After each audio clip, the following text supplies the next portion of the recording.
The sound of laughter still echoed from the dining room when my phone began to buzz on the counter. I almost ignored it. Dad was making a toast, his voice steady and proud, and everyone was raising their glasses. But when I glanced at the screen and saw Mark's secure line, my chest tightened. My husband never called during family gatherings, not unless it was serious. I stepped into the hallway away from the noise. "Hey, honey," I whispered, smiling to hide the nerves. His voice came low, flat, urgent. "Where are you?" "At Father's birthday dinner. Why?" "Take our son and leave, right now." The glass in my hand nearly slipped. What's happening?" "No time to explain, just go." And then he hung up. The air seemed to freeze around me. For a moment I just stood there staring at the family photos on the wall, Dad in uniform, Mom smiling beside him, my little boy sitting on his lap. Everything looked so safe, so normal. But Mark's tone had the weight of danger. Years in military intelligence had taught me to trust that instinct. I turned back toward the dining room. The laughter felt wrong now, too loud, too ordinary. My father's voice carried above the others. "Emily, come on, sweetheart, we're cutting the cake." I forced a smile. I need to get something from the car," I lied, reaching for my son's hand. "Come on, buddy." He looked up confused but obedient. "Can I bring my toy?" "Sure, just hurry." As we walked toward the door, I caught Mom's puzzled look. "Everything okay?" she asked. "Yeah," I said softly, but my heart was pounding so loud I could barely hear myself. The cool night air hit me as we stepped outside. I buckled my son into his booster seat, then turned to glance back at the house. The windows glowed with warm light, silhouettes moving, laughter spilling into the night. My father's shadow passed across the curtain. Then I noticed the SUV, parked 2 houses down, black, windows tinted, engine running just enough to send faint white exhaust into the cold air. My breath caught. I climbed into the driver's seat, fingers trembling. Before turning the key, I checked the mirrors. The SUV didn't move, but its headlights flickered for a second like a signal. I started the engine, heart hammering, and pulled out of the driveway. The laughter from inside faded behind me. My son asked Mom, "Where are we going?" I swallowed hard. "Somewhere safe, sweetheart." The rearview mirror showed nothing but darkness. Still, I drove faster. 5 minutes later, at the first red light, I reached into the glove box for tissues and froze. Inside was a small flash drive wrapped in a folded note. Mark's handwriting. "If I can't reach you again, trust no one, not even your father." The words blurred before my eyes. For a second, I couldn't breathe. My father, the man who'd raised me on honor, loyalty, country first. The light turned green. Horns blared behind me. I pressed the gas and kept driving, the paper trembling in my hand. I didn't understand anything yet, why Mark sounded terrified, what danger lurked outside that warm old house, but I knew one thing for certain. Whatever this was, it was no false alarm. A block later, my son had already dozed off, head leaning against the window. I drove on through the quiet Virginia streets, heart pounding with questions I couldn't answer. Then, as I turned down the road toward the highway, a flash of light lit up the night behind me, brighter than fireworks, louder than thunder. I slammed the brakes, staring through the mirror. The sky glowed orange, smoke billowed upward. The sound reached me seconds later, a deep rolling explosion that shook the steering wheel in my hands. And in that moment, every laugh, every toast, every happy memory turned to ash in my mind. Because the glow was coming from my father's house. I whispered Mark's name, but no sound came out. My son stirred, frightened. I gripped his hand and whispered, "It's okay, baby, it's okay." But I knew it wasn't. Not anymore. The firelight behind us painted the sky red for miles. I didn't look back again. My only thought was to get my son as far from that place as possible. The road stretched empty ahead, the headlights cutting through the cold Virginia night. My hands shook so badly I had to grip the wheel with both just to stay straight. Mark's words replayed in my mind. "Take our son and leave. Right now." That flat, urgent tone, he never sounded afraid before. Not even when he came home with bruises he couldn't explain or stories he couldn't finish. "Mom, what was that noise?" my son mumbled from the back seat, rubbing his eyes. I forced my voice calm. "Just fireworks, sweetheart. We're going on a little trip." He nodded, trusting, and leaned against the window again. I turned onto Route 29, heading south. I didn't know where I was going, only that I couldn't stop yet. At the next gas station, I pulled over beside the pumps but didn't turn the engine off. I needed to think. The folded note sat on the passenger seat beside me, its words burning through the paper. Trust no one, not even your father. I opened it again under the glow of the dashboard light. The handwriting was definitely Mark's, sharp, deliberate, written with the same black pen he used for classified reports. I'd seen that writing on debriefing files, mission logs, even birthday cards. Not even your father. It made no sense. My father was a retired Marine colonel, a man who ironed his shirts at 5 a.m. and stood for the flag even in his living room. He coached veterans programs, helped local charities, and scolded Mark for missing church on Sundays.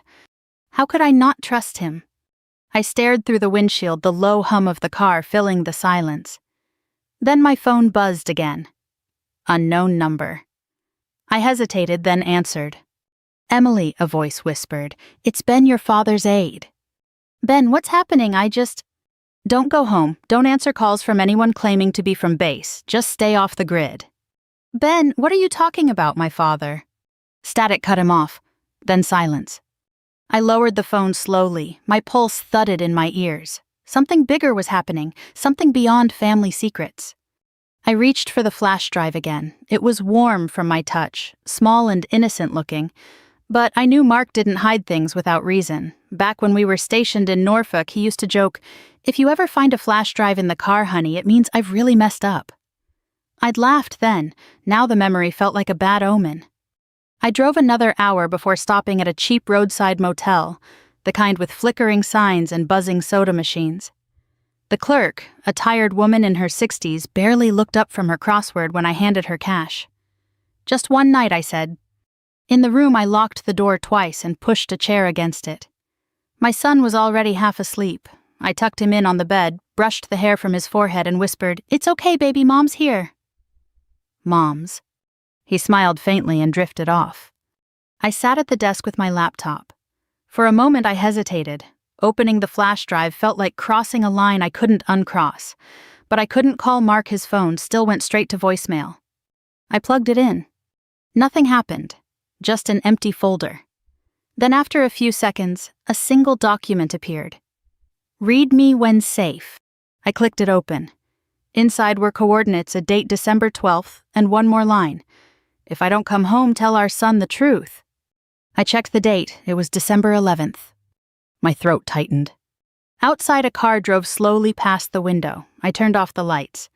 The silhouette of a man stepped out briefly to check something under his hood, then drove off again. Maybe nothing, maybe not. I closed the laptop, heart racing. Whatever Mark was involved in, it was serious enough to make him disappear, serious enough to make him warn me against my own father. The next morning, I'd learn about the explosion on the news. A sudden gas leak causes a fire at the home of retired Marine Colonel Robert Hensley in Fairfax County. Officials report 1 injured and no fatalities. 1 injured, that had to be Dad. I wanted to call the hospital to go to him, but the echo of Mark's voice stopped me. Trust no one. Instead, I packed up the car at dawn. My son slept in the back seat as I started the engine again.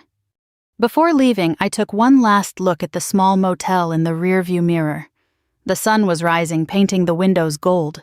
It could have been a normal morning, a normal life. But normal had vanished the second that phone rang. As we merged back onto the highway, I whispered into the quiet car, "Mark, wherever you are, I'm going to find the truth." Because I couldn't run forever, not from this, not from him. By the time the morning news replayed the footage, I was sitting in a diner off the interstate with a paper cup of coffee I couldn't bring myself to drink. The reporter's voice came steady over the mounted TV. Authorities say the explosion originated near the water heater. The home belonged to retired Marine Colonel Robert Hensley. My father's name. Spoken so casually on national television as if it were just another headline. He was taken to Fairfax General Hospital with minor injuries. Sources confirm no one else was hurt. The waitress topped off my coffee. "Crazy world," she said, softly glancing up at the screen. "Poor man. I heard he's a veteran." I nodded, unable to speak. My son sat beside me picking at a pancake, oblivious. The smell of bacon and maple syrup made the whole moment feel grotesquely normal. I paid in cash, left a tip, and walked back to the car. My hands shook as I buckled my son in. The air felt colder, now thinner somehow. Dad was alive, but Mark was still missing. At a red light, I dialed Mark's number again, straight to voicemail. Then I tried the contact listed as CIA Liaison Langley to Mark had told me to call only in case of real danger. A woman's voice answered after 2 rings. "This is Agent Lewis." "Agent Lewis, this is Emily Hensley, Mark's wife. He called me last night. There was an explosion at my father's." "Mrs. Hensley, I'm afraid I can't confirm or deny your husband's current assignment." "This isn't about his assignment. He said we were in danger." "Silence. Then I'll log your concern. If your husband makes contact, inform us immediately." The line went dead. For the first time in years, I cried. Not from fear, but from the realization that I was completely alone. By noon, I had checked into another motel 2 towns away. While my son watched cartoons, I sat on the bed scrolling through every online report about the fire. The official story was thin gas leak contained quickly minor property damage. But photos told another tale, windows blown outward, the roof charred black. That wasn't a gas leak. It was a detonation. I read the captions again and again until one detail froze me. Investigators on scene declined to comment on the presence of unmarked vehicles near the property. Unmarked vehicles, black SUV. My mind went back to that night, the exhaust misting and the dark headlights flickering like a signal. I shut the laptop and reached for the flash drive again. There had to be something else. Maybe I'd missed it. I plugged it into my laptop, opened the empty folder and typed "Show Hidden Files." 2 new files appeared instantly. One labeled Project Ephesus, the other Contact_List. I opened the first.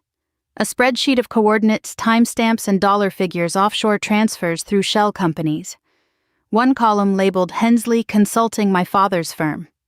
I felt my stomach drop. The contact list was worse. Several names of contractors and officers I remembered from Dad's retirement parties, people he'd mentored, respected, even called his boys. Next to some names, Mark had typed a single word in red: compromised. I stared at the screen until the letters blurred.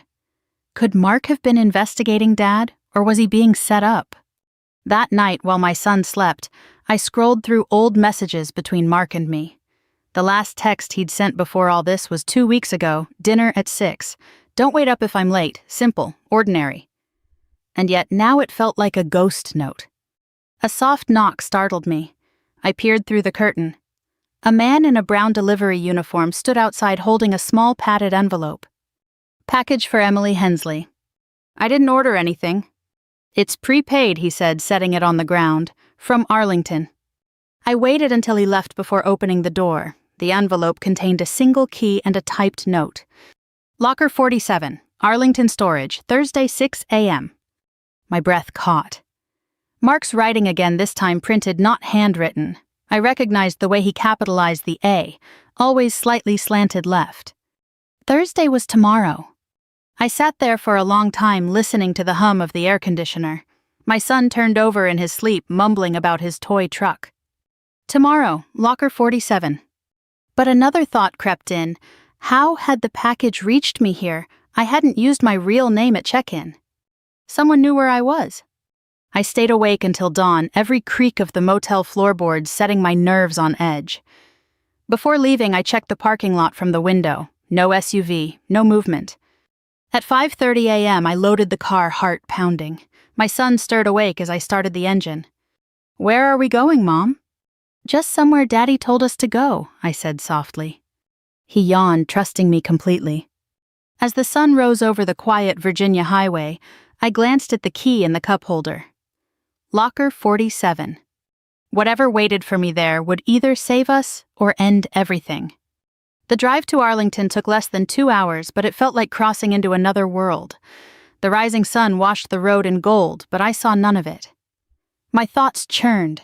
Mark, Dad, the explosion, the flash drive. Every mile pulled me deeper into a mystery I hadn't asked for. By the time we reached the storage facility, my son was asleep again in the back seat, clutching his toy truck.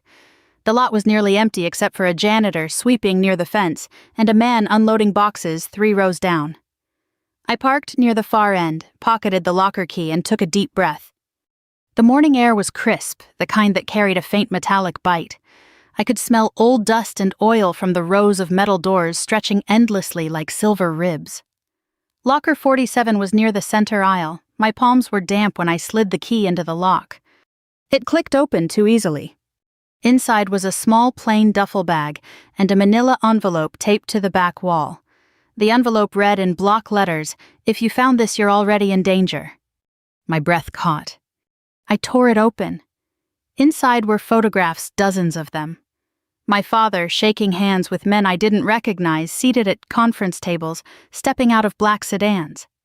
One image showed him at a marina in Norfolk with a man Mark once described as a defense contractor flagged by internal audit. Another photograph showed something worse me. Holding our son at a county fair smiling, a red circle drawn around my head. My knees nearly gave out. I sank onto the cold concrete floor, heart hammering. Mark must have taken these or had them taken, but why would he mark me? Why include me at all? Then I saw the flash drive taped to the back of the envelope, different from the first one. Smaller, older. I plugged it into my laptop right there on the floor using a portable hotspot to power it. A single folder appeared, Ephesus Recordings. The first audio file began with static. Then came a familiar voice, Mark's low and steady. "If you're hearing this, Emily, I didn't make it out. The truth is bigger than either of us. Your father's company, Hensley Consulting, has been used as a front for transferring experimental weapons data to private buyers overseas. He doesn't know the full scope, but he's being used by men he trusts. I tried to stop it, but someone inside Langley burned my cover. I'm sorry." I pressed pause, trembling. My father, a traitor, no, impossible. But Mark's tone wasn't the voice of paranoia. It was the voice of a man with nothing left to lose. I hit play again. "You'll find proof in the offshore ledgers under Project Ephesus. It's all there. If you can take it to Internal Affairs, ask for Agent Lewis. She's clean. But be careful, Em. Someone close to you already knows you're on the move. If it's not me at the door, don't open it." The recording ended. I sat there for a long time, unable to breathe. The early light filtered through the cracks of the door dust, floating like snow. It couldn't be true. My father had fought for this country for 40 years. He'd lost friends overseas. He'd carried guilt for things he never spoke about. He wasn't capable of this. And yet part of me knew Mark wouldn't lie, not about this. I drove to a quiet park a few miles away to think. My son ran to the playground laughing in the cold morning sun. I watched him, and a strange calm came over me. This wasn't just about secrets anymore, it was about survival and about what kind of world he would grow up in. I replayed Mark's words in my mind. "Someone close to you already knows you're on the move." That evening, I parked outside the hospital. I needed to see my father with my own eyes. If there was truth here, I'd find it in his face. Inside, the smell of antiseptic hit me sharp, sterile. I followed the hall to room 214. Dad lay propped against white pillows, a bandage on his arm bruises along his jaw. His eyes brightened when he saw me. "Em," he said softly, voice still hoarse. "Thank God you're safe. I heard you left right before the fire." I hesitated at the doorway. "Yeah, I don't even know how to explain that." "You don't have to," he said, reaching for my hand. "It was an accident. Gas leak in the basement. The investigators already cleared it up." I looked at him closely. There was no tremor of guilt, no flicker of deceit, just exhaustion. Yet something in me stayed cold. "Dad," I said quietly, "did you ever work with a company called Trident Systems?" His grip on my hand tightened. "Where'd you hear that name?" I froze. His eyes had changed, sharp alert like the colonel I remembered from childhood. "It's classified," he said finally. "Emily, some things you don't want to dig into. You hear me?" "Then why did Mark call me last night?" He frowned. "Mark? He's not... Emily, there's something you need to know about your husband." But before he could continue, a nurse entered carrying a chart. "Colonel Hensley, we need to run your tests now." He looked back at me, his expression unreadable. "Go home, Em. I'll explain everything later." I walked out of the hospital with my heart pounding. In the parking lot, a black sedan turned the corner and slowed as it passed me. The driver didn't look up. I knew then I couldn't trust anyone. Not yet, not even the man who'd raised me. Back at the car, my son was sleeping again. I started the engine and pulled onto the dark road, whispering to myself, "Tomorrow we find out the truth." Because one way or another I was done running. The next morning I woke before dawn, my mind heavy from everything I'd heard in that locker. The words, "Your father's company is being used as a front," looped through my thoughts like a curse I couldn't silence. I stared at my reflection in the motel mirror, tired eyes, hair tied back in a messy knot, shadows under my cheeks, the face of someone who hadn't slept or trusted anyone in days. But that was the price of truth. I'd seen enough in my years as a Navy intelligence analyst to know that danger doesn't always wear a foreign face. It often hides behind a handshake and a smile. By the time the sun broke through the blinds, I'd made my decision. I would go back to the hospital. If I didn't face my father now, the fear would eat me alive. I packed up quietly while my son still slept, leaving a note for the motel clerk just in case. I didn't know who might be looking for me, and a paper trail, even a simple one, might help if I disappeared. When I reached the hospital, I paused in the parking lot. The air smelled faintly of rain, the kind that carried static before a storm. Inside, the corridors hummed with fluorescent lights and soft conversations. I followed the familiar path to his room 214. Dad was awake, sitting up with his reading glasses on, flipping through a newspaper. His hand paused mid-turn when he saw me. "Emily," he said, slowly, as if testing the sound of my name. "You look like you haven't slept." "I haven't," I said, closing the door behind me. He folded the paper. "I don't blame you. That explosion scared everyone." "Stop," I said quietly. "We both know it wasn't a gas leak." He blinked once, maybe twice, but said nothing. I took out the photo from the envelope, him shaking hands at the marina. I laid it on the tray table between us. "You want to explain this?" He leaned forward, squinting, then sat back with a sigh. "Where did you get that?" "From a locker Mark left for me." That got his attention. "Mark, he's alive." "I don't know," I said. "You tell me." He rubbed his temple. "Emily, whatever he told you, he's not who you think he is. The CIA's been investigating him for months. He's under suspicion for leaking information to private defense firms, information that could cripple our national contracts." I froze. "You're saying Mark's the traitor?" "I'm saying he's dangerous," Dad replied firmly. "He dragged you into something you don't understand. If he's feeding you lies about me, it's because he needs leverage." His words stung, but something about them felt rehearsed, like a line he'd practiced. "Then why did someone try to kill you?" I asked. "If you're clean, why the fire? Why warn me to run?" His jaw tightened.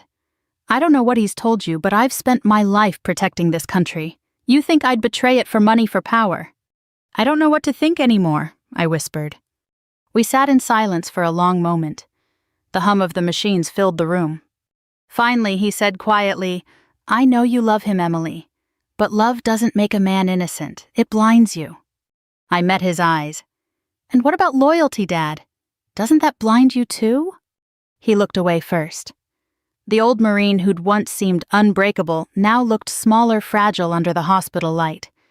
Before I could say more, my phone vibrated. A text message from an unknown number. "If you want the truth, come alone. 5 a.m. tomorrow, Arlington Underpass." No name, no signature. I looked at Dad. "Do you know anyone who'd send this?" He shook his head slowly. "Don't go, Emily. Whoever that is, they're playing you." Like Mark played me, I asked, bitterness slipping out before I could stop it. His face softened. "You're my daughter. You think I'd ever lie to you?" But he already had, I realized. Maybe not directly, but by omission, by the silence that had defined our family for decades.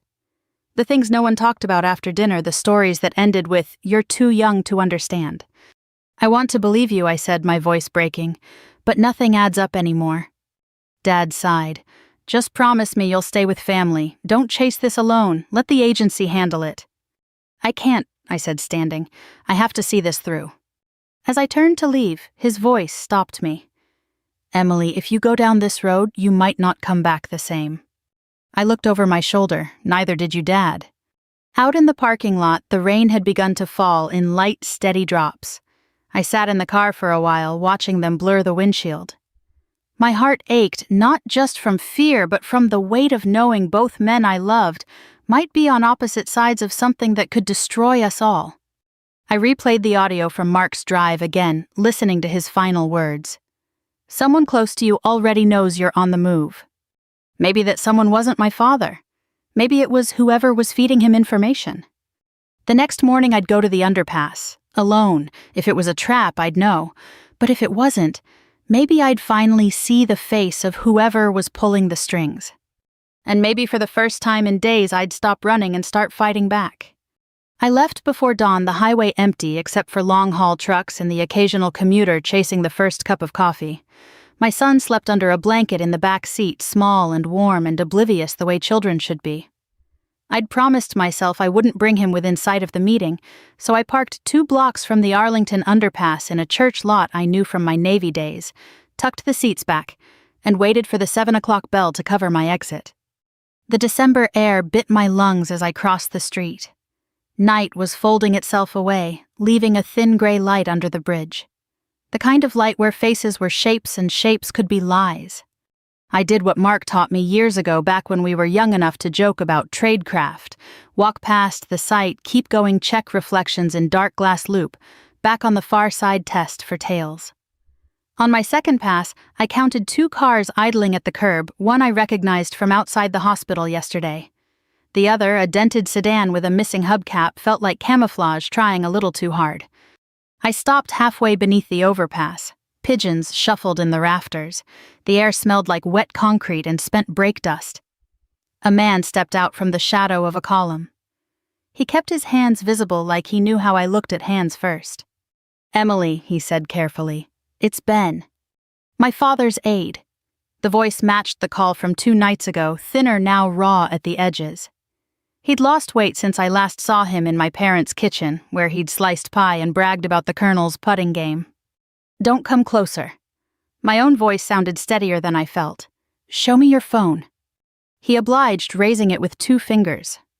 No other movement. I shouldn't have texted, it was stupid. They're reading more than we think. "Who's they?"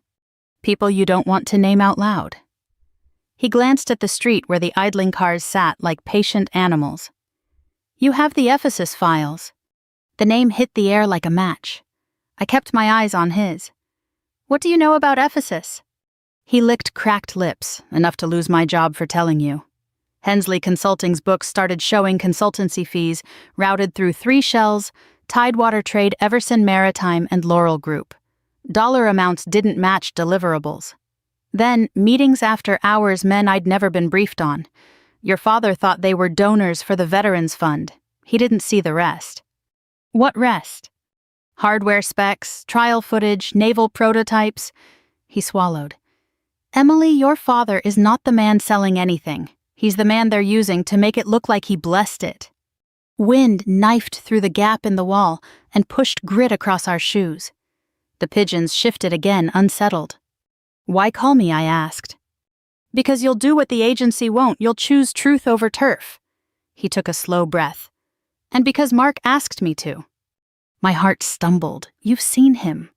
Ben shook his head. "He slipped me this before he vanished." From inside his jacket he withdrew a battered green notebook, standard issue field journal, the kind they sell by the carton at federal auctions. The elastic was frayed edges, swollen with damp. He said if I don't come back, she'll find what I couldn't carry. He held it out. I didn't move. "Set it down," I said. He obeyed, kneeling to place it near the column. When he stood, the pigeons clattered and I heard a door click open on the street. The dented sedan's driver stepped out, phone to his ear, pretending to argue with no one. The other car's windows stayed dark. "They're early," Ben breathed. "You weren't followed." "Not by choice." I slid the notebook into my tote without looking down. "What's in there?" "Names, times. A meet at the Trident Systems Marina in Norfolk with a buyer labeled Whitaker." The name rang a long, low bell in memory. Cal Whitaker, my father's business partner for 6 years. Sunday golf, Christmas baskets. The man who carried my father's eulogy at a fundraiser and cried on the microphone when a neighbor's son didn't come home from Kandahar. He's the one. The words came out strange, like I didn't trust English to tell the truth anymore. "He's at least the bridge," Ben said. "Maybe the architect. He masks his transfers through the Veterans Scholarship pipeline. It's elegant, ugly but elegant." From the corner of my eye, the phone-fighting driver ended his call and touched his ear as if readjusting a bud. A door on the far side hissed. A third man slipped under the overpass jacket, too light for the weather hands, too deep in pockets. And the explosion, I asked. Not a leak. Ben's jaw worked. They wanted your father rattled and isolated. They wanted you blamed for fleeing. And they wanted you to call Mark so they could triangulate him when he called back. A train rattled overhead, turning our silence to tin. When it passed, the world felt emptier. What do you want me to do? I asked. Take the notebook to Internal Affairs. Ask for Agent Lewis. She's clean. If she won't meet you, go public carefully. But if you can stand it... He paused, choosing the words like a man choosing a last wish. Bring your father in on it. He'll never forgive himself if you fight this war without him.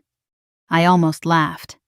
You want me to tell him his best friend is selling our Navy out the back door? You want me to ask him to help arrest the man who's been at his table every Sunday for 6 years? Ben's eyes were wet either from wind or from guilt I couldn't map. I want you to give him one more chance to be the man who raised you. A shout cracked across the underpass. Hands, the light jacket stepped forward badge flashing, gun low. Arlington PD step away from the bag. Ben didn't flinch. No, you're not, he said softly. Badge is wrong. That precinct's patch has oak leaves on the left. Yours are reversed. The man's smile twitched and died. He moved faster now. Run, Ben said. I didn't debate. I pivoted toward the open end of the span, the notebook a lead weight at my hip. Footsteps hammered behind us. Ben shoved me sideways toward the stairwell that climbed to the streetcar line. I grabbed the rail and took the stairs 2 at a time, lungs burning, pulse counted in shoe strikes. At the top, I cut left and vanished behind a bus just idling out of its lane. The driver scowled, then saw my face and looked away, some kindness older Americans keep without knowing they've kept it. I slid between cars and crossed against the light, shoulder-checking through a wall of office workers who swore then forgot me. By the time I reached the church lot, my hands shook so hard I missed the keyhole twice. My son stirred when I opened the door. Mom. We're okay, I said, willing it true. Seatbelt tight. We pulled onto the street. In the rear view, I saw Ben step into the open, hands up, buying seconds the way good men always have. The light jacket moved in, but a Metro cruiser turned the corner at that exact moment, and hesitation broke the scene in half. I lost them behind a box truck and never saw how it ended. On the ramp to Route 50, I dialed the Langley liaison again. Agent Lewis, I said when the same cool voice answered, I have Mark Hensley's field journal and independent documentation on a program called Ephesus. If you want it, meet me where a colonel would feel safe. A pause. Where? St. Luke's Chapel, Fort Myer, noon. Who will be there? My father, I said, and felt the ground move under the word. And if you're clean, you... Another pause, then understood. I hung up and exhaled for the first time since the pigeons. The plan formed itself in the empty space, a family lunch that wasn't a lunch at all, a chapel that wasn't just for prayer, and a partner named Whitaker who liked to be exactly where the cameras weren't. If we were going to burn out rot, we'd do it in the light with witnesses where men still stood when the anthem played. My father once told me the worst enemy he ever faced wore his friend's face. Maybe it was time to let him see that truth and choose the side he'd taught me to love. Grandpa's again, my son asked, hopeful and sleepy. Soon, I said, gripping the wheel until my bones answered. But first we set a table for the truth. Fort Myer had always been a place of ceremony, white walls, iron gates, and the kind of silence that remembers every folded flag. When I drove through the chapel gates that morning, my heart thudded with the same rhythm I'd heard at 100 funerals, steady, restrained, pretending it wasn't fear. Dad was already there, sitting in the front pew wearing his old Marine dress coat over the hospital sling. The chapel's soft light caught the silver in his hair, the deep lines around his mouth. For a moment he looked exactly as I remembered him, strong, immovable, untouchable. Then he turned, saw me, and everything about him softened. He said, standing slowly. You came. I had to, I replied. I set my son down in the back pew with his coloring book, then met Dad halfway down the aisle. He looked thinner, more tired than the colonel who used to run 5 miles before breakfast. Before I could speak, a woman entered from the side door, tailored gray suit, government badge clipped to her lapel. Agent Lewis, she introduced herself. Internal Affairs. Dad's jaw tightened. You brought the CIA here. I brought the truth here, I said quietly. Lewis gave a polite nod. Colonel Hensley, this won't take long. We just need a few clarifications regarding your consultancy, specifically your relationship with a Mr. Calvin Whitaker. The color drained from his face. Whitaker's a friend. What is this? She opened a folder. We have reason to believe Mr. Whitaker is the primary conduit in an arms diversion scheme linked to Project Ephesus. We also believe you were unknowingly used to validate several fraudulent contracts. Dad blinked stunned. That's insane. I stepped closer. Dad, Ben told me everything, and I have Mark's field notes. Mark, his voice cracked. You're still trusting that man. He was right, Dad. About Whitaker, about the shell companies, about the explosion, everything. He shook his head, refusing the words. You don't understand. Whitaker saved my command more than once. Colonel Lewis interrupted. If you truly believe that, I'd advise you to call him. Invite him here, right now. He looked between us. His hand trembled slightly as he reached for his phone. Fine, he muttered. But when this blows up in your faces, remember who you doubted. He dialed. The call went to voicemail. Then he tried again and again, each time the same hollow tone. Lewis spoke softly. That's strange. We've had his phone on trace since last night.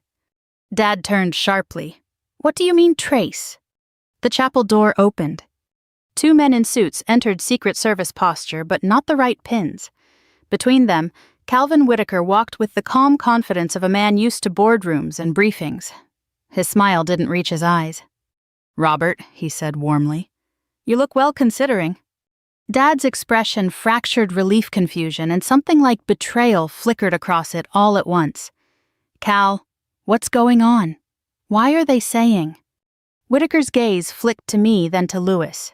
You shouldn't have brought her into this, Bob. Lewis took a step forward. Mr. Whitaker, you're under investigation for treason and illegal trafficking of restricted military data. Please remove your hands from your pockets. He laughed softly. You think you can walk in here and... But before he could finish, Lewis raised her badge higher, and the chapel's rear door swung open. 2 uniformed MPs stepped inside, followed by a tall figure in civilian clothes, beard trimmed close, one arm in a sling. My breath caught. Mark. He met my eyes and gave a small, weary smile. Hey, Em.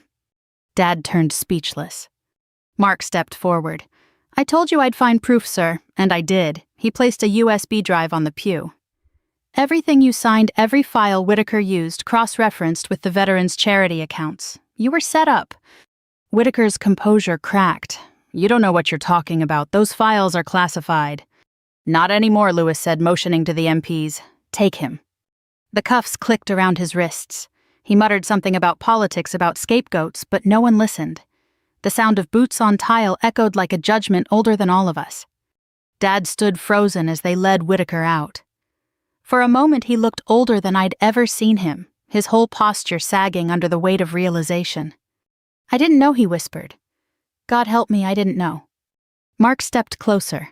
You weren't supposed to. That's how they operate. For a long time, none of us spoke. The chapel was quiet except for the soft turning of my son's pages at the back. Finally, Dad straightened his shoulders.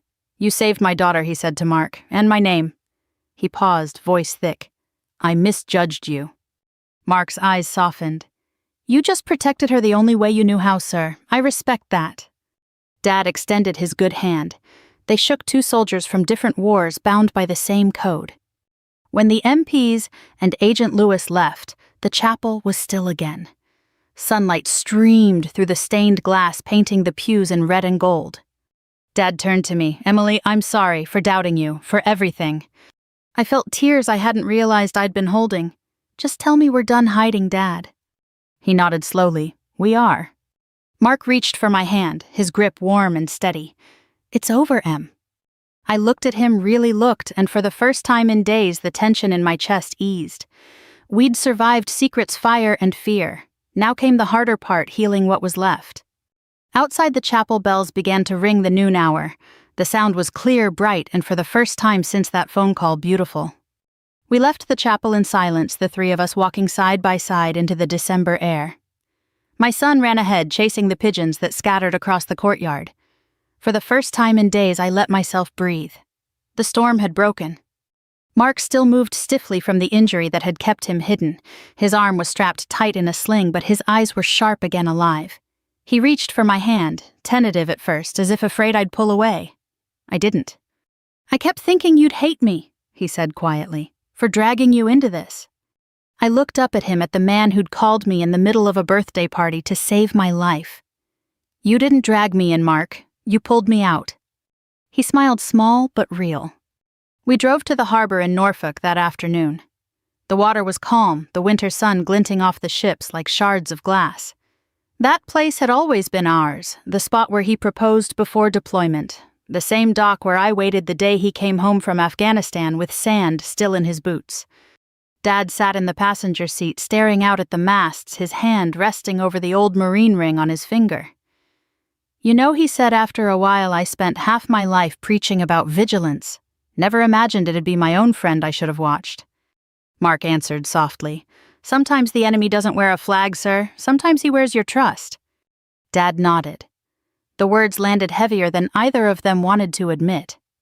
We parked near the end of the pier. The cold bit through my jacket as I stepped out, but it felt good, honest grounding.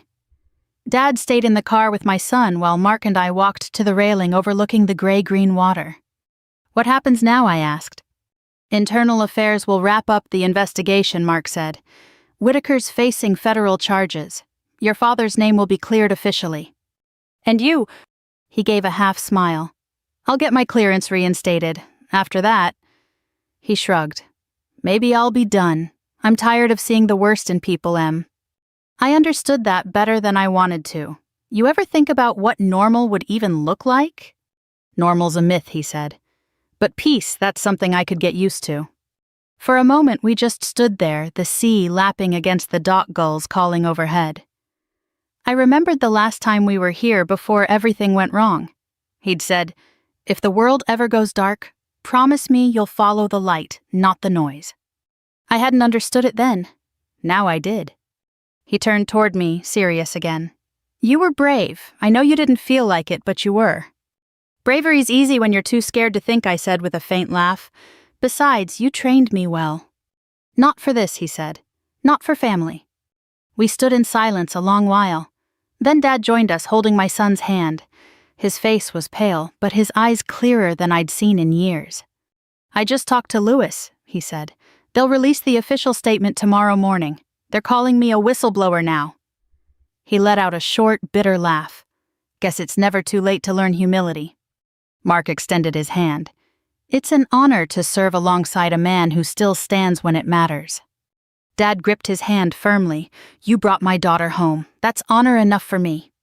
The four of us stood together by the railing, 3 generations bruised but intact. My son leaned against my leg, tugging my sleeve. "Mom, can I feed the birds?" I handed him the last of my sandwich crusts. "Go ahead, sweetheart." He scattered the pieces into the wind, laughing as the gulls swooped down. The sound echoed across the water, pure and bright. For the first time in what felt like years, I smiled without forcing it. Later that evening, we stopped by the base chapel again. Not for an investigation this time, but for a short service. The chaplain, a soft-spoken woman with kind eyes, lit a candle for truth and healing. When she bowed her head, so did we. Afterward, as we walked back to the car, Dad said, "You know, when I joined the Corps, I thought the hardest thing was surviving battle. Turns out the hardest thing is forgiving yourself when the battle's over." I slipped my arm through his. "You don't have to forgive yourself alone, Dad." He looked at me, eyes glistening. "Neither do you, Emily." The drive home was quiet. My son fell asleep in the back. Mark dozed beside me, and Dad hummed softly along with the radio, an old Johnny Cash song he used to play when I was a kid.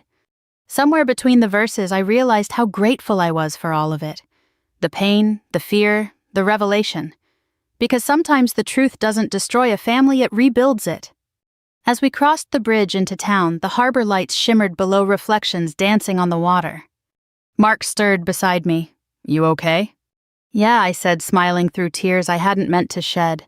"I think I finally am." A month passed before the world started feeling steady again. The investigation ended quietly the way these things always do when national security meets human failure. Whitaker pled guilty to several counts, cutting a deal that spared him a lifetime in prison. The agency cleared Dad of all wrongdoing, calling him an unwitting participant in a classified diversion scheme. I knew those words would haunt him longer than any headline. He stopped wearing his medals for a while, said they felt heavier than before. But every morning he'd still raise the flag in his front yard, slow, precise hand to his heart, because honor wasn't about spotless records. It was about showing up even after the world had bruised you. Mark recovered faster than the doctors expected. The agency offered him a desk position in Langley for his own safety. He declined. "I've had enough walls and locked rooms," he told me. Instead, he started consulting quietly for veterans' mental health programs. If I'm going to fight, he said, I'd rather it be for the ones who already did. As for me, I went back to teaching part-time at the community college, writing lectures on ethics in intelligence work. My students were young, idealistic, and fearless. I saw a bit of both my husband and father in them, the best parts of each. Life was still fragile, but it was real again. One Saturday, Dad called, his voice lighter than I'd heard in months. "Come over for lunch, Em. Just family this time. No explosions, no agents, no ghosts." When we arrived, the smell of fried chicken and cornbread filled the kitchen. My son ran to the backyard, chasing the dog around the oak tree. Dad poured sweet tea and smiled. "Feels like the old days," he said. "Better," I answered, "because now we know how close we came to losing it." He nodded, then grew quiet. "You know, when Mark first called you that night, I thought he was tearing our family apart. Turns out he was the only one holding it together." "I think he'd say the same about you," I said softly. He chuckled. "I doubt that, but I'll take it." Later, Mark joined us on the porch. The sun dipped low behind the hills, painting everything gold. My father dozed in his chair, my son asleep on his lap. For a long while, neither of us spoke. The air was still except for the sound of crickets and the faint hum of a neighbor's radio. Mark took my hand. "You ever think about how it all started just one phone call?" "I think about it every day," I said. "It was the worst sound I ever heard, and the best thing that ever happened to us." He smiled. Funny how those can be the same sometimes. I rested my head on his shoulder. Maybe that's what life is, just learning which sounds to run from and which ones to run toward. He squeezed my hand. "You always ran toward the right ones, Em." I wasn't sure that was true. I'd made mistakes, doubted the wrong people, trusted the right ones too late, but maybe that's what redemption really is, not erasing the past, just learning how to live with its echo. The porch light flickered on. The flag in Dad's yard stirred in the breeze, catching the last light of day. I thought of everything we'd been through, the lies, the fire, the fear, and what it had given us: clarity, courage, forgiveness. And I realized something I hadn't understood before: the real revenge wasn't against a man or a system. It was against the silence that almost broke us. We'd faced it, spoken through it, and come out stronger. When the first stars appeared, I turned to Mark and whispered, "You know, when all this started, I thought we were running for our lives." He smiled. "We were. But maybe," I said, "watching my father and son breathe in rhythm, we were really running back to them." He kissed my forehead gently. "That's the only mission worth finishing." We sat there until the crickets outnumbered our words. The next morning, I watched Dad from the kitchen window as he raised the flag again. His movements were slower now, but deliberate. When he saluted, the gesture was more than muscle memory. It was gratitude. I opened the window and let the morning air in. Somewhere behind me, Mark poured coffee and turned on the radio. The news anchor was talking about peace negotiations overseas, but for once the words didn't sound distant, they sounded possible. I carried my mug out to the porch and looked up at the flag rippling in the sunlight. It didn't feel like ceremony anymore. It felt like healing. Then I spoke softly but certain. Trust is earned not by words but by actions. Patriotism means telling the truth even when it hurts. And forgiveness is the courage that keeps families alive. If anyone had told me a year ago that I'd find peace after betrayal, I'd have laughed. But now I knew peace doesn't come after the fire. It's what you build from the ashes. So, if you're listening right now, wherever you are, call someone you love. Tell them what you couldn't say yesterday. Because sometimes one phone call really can save everything. And if this story touched you, share it with someone who needs to hear it. Maybe it'll remind them that even the darkest nights can end in dawn.